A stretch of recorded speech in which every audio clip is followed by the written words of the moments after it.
guys, my name is Shaquana Stanley of Hip Hop Teaching, and I am on here today to participate in the Back to School Teacher Tag on classroom culture.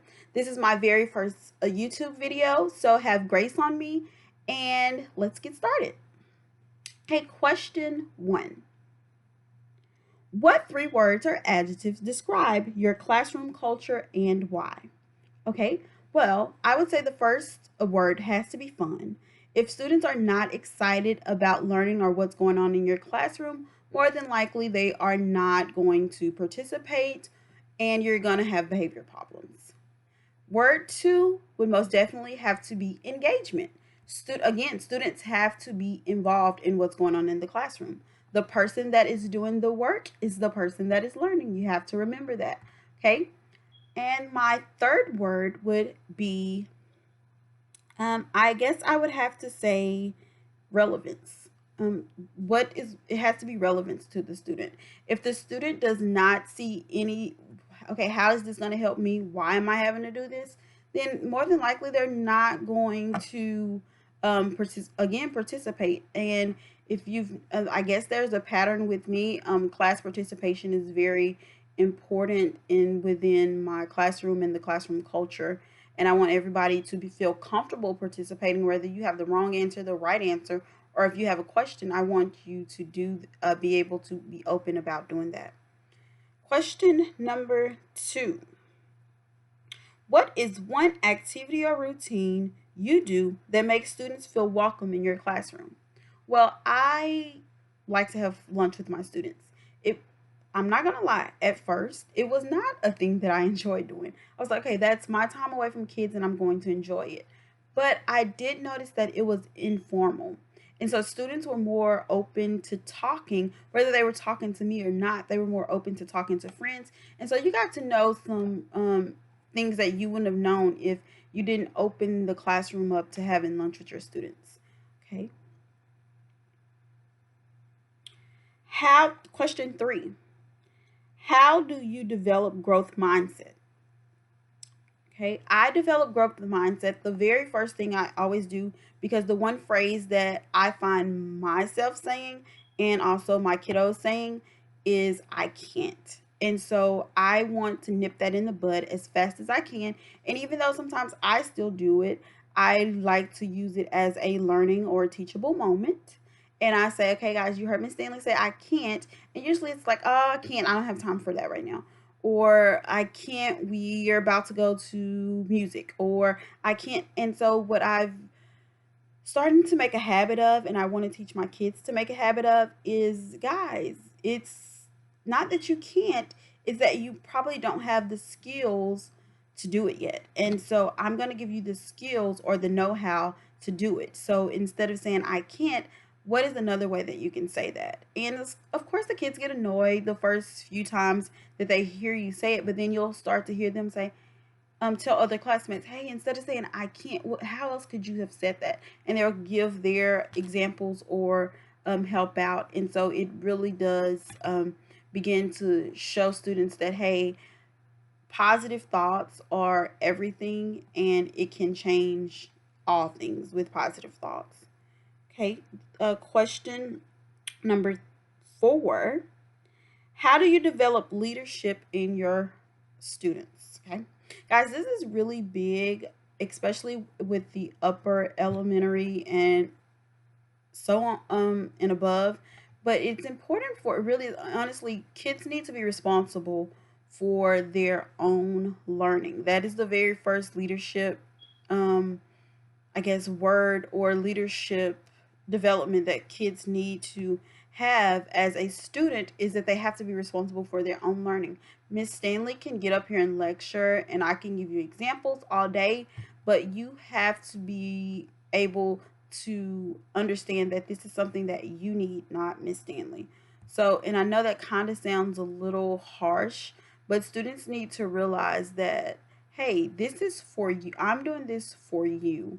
And the very first thing I teach them, each week, we have a word that we go over, and the first word is usually responsible. And we talk about the different ways to be responsible. And we talk about, as a leader, you have to be responsible. You cannot lead if you're not responsible. And so, for leadership in my class, we have a word, weekly word that we practice. And if we see someone doing that, we can do shout outs or whatever to recognize people that are showing that leadership skill. Okay. The next question, I believe this is question number 5. Yes. What is the beginning? What is a beginning and ending routine you have that contributes to your class culture? Okay, at the beginning of the day, like hopefully everyone does, I greet my students at the door. That is almost just as important to an uninterrupted time to me, just like guided reading or guided math.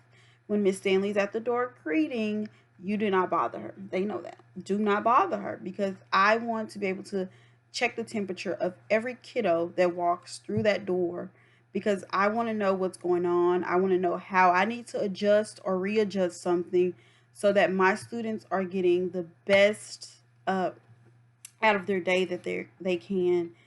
And sometimes you pick up on things and sometimes you don't, but as the year goes on, you get to know your students. So you pick up on who didn't eat breakfast, you pick up on who didn't get any sleep, you pick up on who had a fight with their little brother, you pick up on all these things that you would not pick up on if you are scrambling around the room trying to get things ready. So I would say the in beginning, just as important as it is to greet the students, to make sure that you already have everything in place and you're not scrambling around trying to get your day started, so that you do have that time to be at the door greeting your students. Okay. At the end of the day, we do reflections, and sometimes they're super quick. But one thing that we are doing that's going to be super important is the Book of Nothing. And I want to say that I got this from Lucky Little Learner. And what it is, it says on the front, the Book of Nothing. And students are what my students do is they write one thing down that they learned that day. It could be from math, it could be from reading, but they write one thing down that they, because, and it's called the Book of Nothing, because if you have kids, or even if you don't have kids, you have nieces or nephews, or you have a neighbor, a kid that you talk to, and you ask them, "What did you do at school?" What do they say? Nothing. And of course, you did not go throughout the whole day at school and do nothing. Okay. And so, what it is a way just to have kids open up, and you did something. And I see it in your big book of nothing. Okay. And then the next question is, what is something new that I'm going to incorporate? Well, I did talk a little about lunch. This year, I'm going to do one-on-one lunches. So my first 18 days, and I know some of you looking like there's no way I'm spending 18 days of my lunch with some kids. But yes, my first 18 days, I am going to be spending it with my kiddos. I'm going to do one-on-one lunches just to get to know them on a one-on-one level. And again, it's all for me. It's all about building solid relationships with students and getting to know them and let them know that they matter to me and that we're going to be in this together throughout the year. So we might as well be a partnership. And so I want to have a great relationship with my entire class, but I also want to build those one on one relationships with my students. And hopefully you do the same.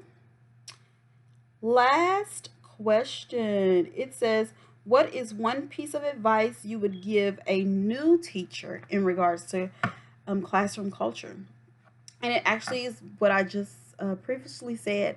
Guys, I cannot stress enough to you how important it is to just build relationships with students. Our students, if we don't build that relationship with them, they're not going to learn from us. They're just not. And I got that from Rita Pearson. Sorry about that.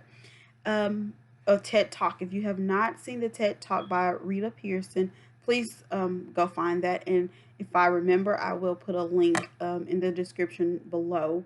But Rita, she says something. She says, if kids don't like you, they ain't gonna learn from you. And I completely, Kids don't, no, this is what she said. She said, kids don't learn from people they don't like.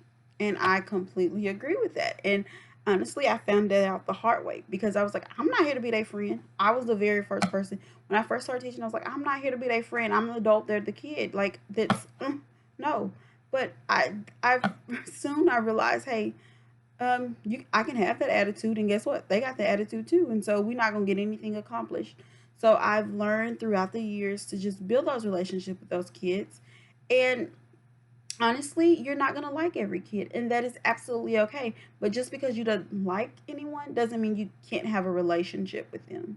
And so, even those kids that get on your last nerve, you have to build a relationship with them. Yes, you do. You have to build a relationship with them, or they're going to make your day a not so pleasant one, okay? So, in order to have a pleasant day, just go ahead, build that relationship, and hey, you never know what happens, and you don't know what kind of impact you would have on that kid. I hope today's tag, or I hope today I was able to answer any, help you out in any way that I can. You can also participate in this teacher tag and answer the questions, the same questions that I answered, and send it to at the Math Reflective. She's on IG as at the Math Reflective, or she has the Math Reflective at gmail.com. Okay. Guys, my name is Shaquana Stanley. I know this video was a little rough, but if you bear with me and stick with me, I promise you that I will get better at this, and I will keep bringing you great content and hopefully great information, and I won't be as nervous the next time. And thanks for listening, and I hope you have a really good day. Bye.